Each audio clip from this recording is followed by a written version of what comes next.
What do you guys want to know? If you could just start by introducing yourself and My look name right is here. Dusty. I'm 36 years old. I'm homeless and I live here in Forsyth County. I live off of Trade Street in Winston-Salem. And I usually go to work from 7 o'clock at night to 7 in the morning. I work at XPO Logistics. And on my off time, because I only work 12 3-hour shifts, I work 3 days a week. On my off time, which is 4 days a week, I try to help as many people as I can. I clothe people, I give them tents, I give them sleeping bags, food, anything I can. I've been out here since August 28th, 2023 this time, and I love it. I honestly wouldn't live in a normal society home anymore. A big cause of the homeless people is addiction. Like drug addicts, as myself, I'm a drug addict. I'm not intimidated, I'm not ashamed to say it. I use drugs. I mean, I don't harm nobody, I don't force no drugs on anybody, and I don't give my drugs to nobody. Like myself, I'm addicted to fentanyl, and I use methamphetamine as well. I'm not ashamed of it, as you can see. I have track marks right there. I use every day. You're more than welcome to zoom in. I inject probably 3 to 5 times a day every day, and I spend roughly $80 to $150 a day on fentanyl. That is legally made. I do not do anything illegal to make my dope. I damn bust my ass. If I'm not working, I'm selling my stuff. You know, I do a lot of crafts and stuff like that. This kind of stuff, a lot of people think I boost. We buy pallets and stuff on overstock auctions. I bought a 90-inch TV with a bunch of other electronics. The TV only cost me $25. I put a $50 part in the back and sold that TV for $2,500.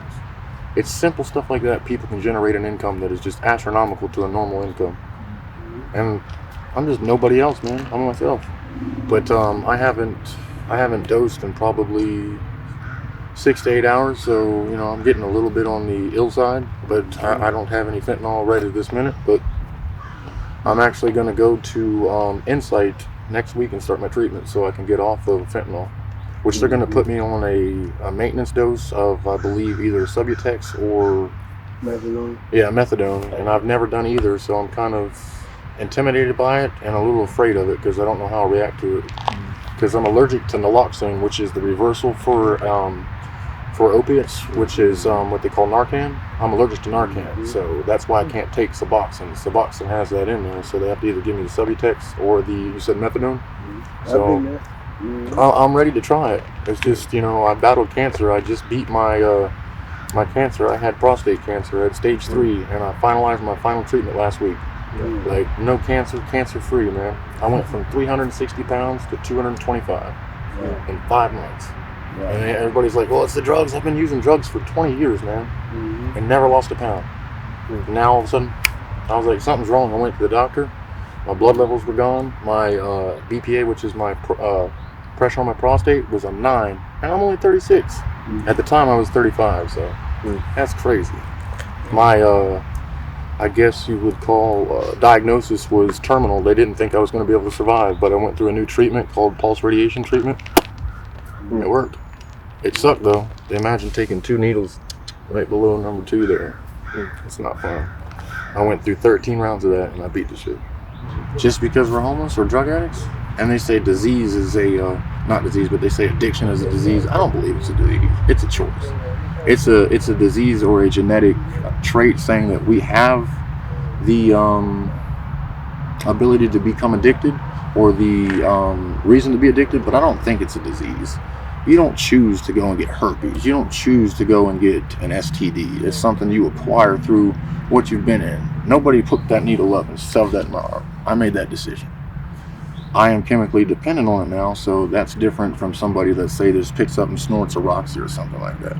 I will not act, and I cannot act as a normal human being without that in my system because my body is 100% chemically dependent on having that as a homeostasis or a normal, you know, demeanor or a normal reaction. I can't act the same. I can't eat. I can't smell.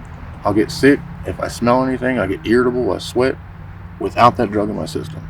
That's not addiction. I mean, that's not a disease. That's a choice. Honestly, I think people should be able to live as an addict as long as they're functioning, they're not harming people, and they're not harming themselves. Like, you would never know that I'm on fentanyl. I mean, I'm 230 pounds, 6'5". So how are they going to say, just because I'm on drugs, I'm that way? That's a choice. I think that's a barrier removal. If you act that way, that drug removes your normal barrier. That's who you really are beneath that drug. That's who you potentially are. and that drug removes the buffer. I honestly think that's what a lot of people say. Well, it's not his fault. Bullshit. Not everybody is meant to take drugs, like not everybody's meant to be a football player or something like that. I mean, like methamphetamine, it's not for the people that are weak at mind. It's a stimulant that causes you to react and act very quickly. It causes people irritability, aggression. It causes people to make vast decisions they normally don't make because your brain is firing so rapidly that it just normally cannot keep up with it. And what it is basically a euphoric effect that is your brain that is just flooded with dopamine and flooded with what's the other serotonin. And it's a serotonin dropper. Your body only has so much serotonin it's able to produce its entire life, and this actually removes serotonin from your brain, which causes a lot of irritability, seizures in people, causes stroke, and different drugs do different deterioration to your body. Like meth is supposed to do the membrane in your brain and shit like that. I know a dude that's been using meth for 60 years that is just as smart as ever. And honestly, I think it's genetics, and if you take care of yourself. Mm-hmm. Like I take care of myself. I lift 3 times a week. I mean, I can't run like I used to, but I bench press 430 pounds. And you would never know. Never know that I'm on fentanyl or methamphetamine. Like as you can tell, the scars I have, like all this through here, man. Excuse me a second.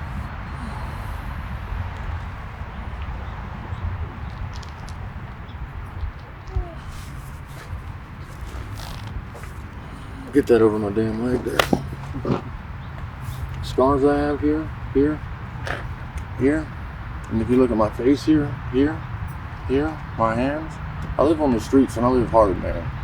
I will stop at no means to help and keep my family safe. I don't care who you are, what you've done. If you harm my family or friends, it's not good for you. Mm-hmm. Oh shit, I'll put that down. But yeah, I'm leaving God right there, man. It's straightforward. You see the cross is a little different, but check it out. It's actually tattooed on me. Mm. This is what they call a Freemason cross. And it's earth, wind, fire, water. All 4 elements right there. But God himself, I don't believe in what you would call a normal Christian God, but I believe in a higher power, because something had to project us here. Something had to. Mm-hmm. But if there's this, and I hate to say if you guys are Christians, I'm not trying to disrespect you.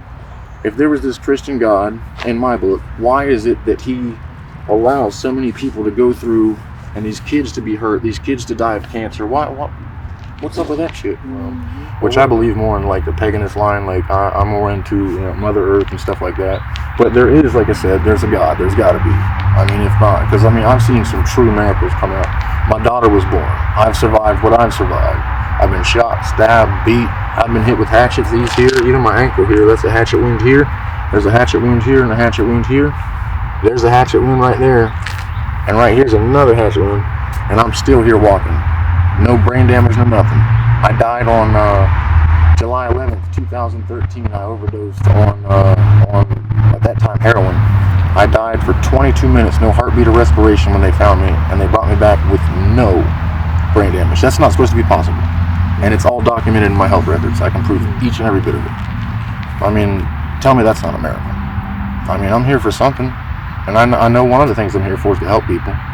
Like myself, it makes me happy. I go out of my way, and I'll even sacrifice my own just to provide for something, just so somebody else doesn't have to. Because I can. If everybody did just that shit, it'd be so much better here. I mean, if you had a kid or a childhood friend that did something for you, would you not appreciate it? Just like that? And if everybody did that, if we were kids again, it would be a 10 times better place. I mean, just for each other, just a little bit of common love would help each and everybody and every person in our community. Just one little bit of love. And that's what a lot of people seek and don't get.